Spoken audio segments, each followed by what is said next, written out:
Residenti, Kunsilli Lokali u NGOs fi stqarrija konġunta kkundannaw dak li sejħulu bħala attentat sabiex l-applikazzjoni tal-ITS tiġi maqsuma f'biċċiet f'mossa li jiddikjaraw li hija biss biex tiġi evitata evalwazzjoni holistika ta' dan il-proġett.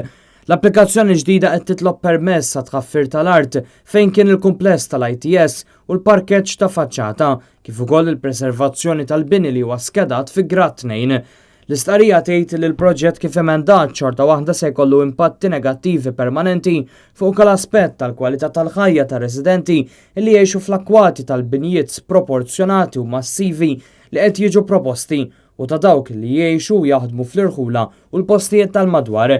Jinnotaw li l-applikazzjoni għat tħaffir ta' skala kbira ġiet proċessata fi żmien ġimgħa mingħajr ebda indikazzjoni dwar se jsir mill-iskar ta' tħaffir. It-tħaffir propost tas-sit jestendi wkoll taħt il-bini skedat ta' Grad 2 u l-bunker minn żmien il-gwerra birda, filwaqt li l-proposta tindika li dawn il-binijiet suppost jiġu miżmuma.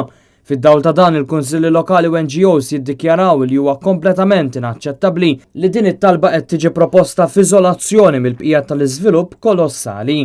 Dan waqt li jenfasizzaw li tħaffir ta' dak li kien is-sit tal-ITS kien parti mill-permess tad-DB Group li ġie kkanċellat mill-qorti u li f'dan l-istadju l-applikazzjoni separata li ġiet ippreżentata għat-tħaffir ċarament tindika disprezz lejn id-deċiżjoni tal-qorti u hija mezz qarrieqi li l-iżviluppaturi qed jużaw biex jaħarbu minn din id-deċiżjoni.